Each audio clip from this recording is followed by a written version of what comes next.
Love. I'm Daniel Siemens.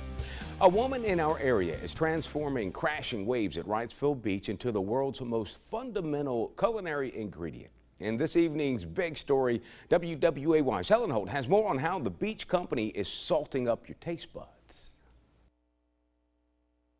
Well, I'm definitely a more, and always have been, a more salty than sweet person. Everyone's taste palette is different, but for Amanda Jacobs, maybe it was her love for salty food or the salty life that brought her to where she is now. A friend of ours was visiting when we first moved to the beach and said, you know, you guys should really think about trying to make salt out of your front yard. And I was like, oh my God, I'm totally gonna look into that. So what started out as an experiment has now turned into her full-time job. We moved from having a 9-pan backyard greenhouse to a 10 by 10 greenhouse, which we call salt house, to now buying this property. The 6-acre farm in Pender County is the home to her solar greenhouse, which she uses to make salt. But first things first, she wades in the water, collects several 5-gallon buckets of ocean water from Wrightsville Beach. They test the water on Mondays, so we try to go after that.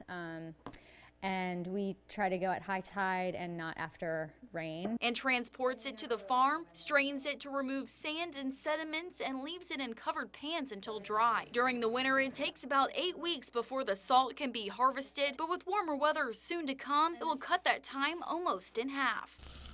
From a pure salt flavor to garlic to citrus to truffle, and now their newest kind, sriracha. I've been testing this flavor for 3 months. She says it was a request just like many of her options. She tells us restaurants, grocery stores, and people across the state are hungry for her savory food additive. And it only makes sense to season all of your local food with a local sea salt. But the sky is the limit for Jacobs as she wants to take the company much further. We want to pair with a chocolatier and do a salted chocolate bar. We're also working on putting out a cookbook. We're getting bees next month, so salted honey is in the future. In Burgal, Helen Holt, WWAY News Channel 3. How about that? Jacob says you can find Sea Love Sea Salt at Whole Foods in Wilmington, but you can also order some on their website, and we've set up that information on our website, WWAYTV3.com. Parents looking for something different for their elementary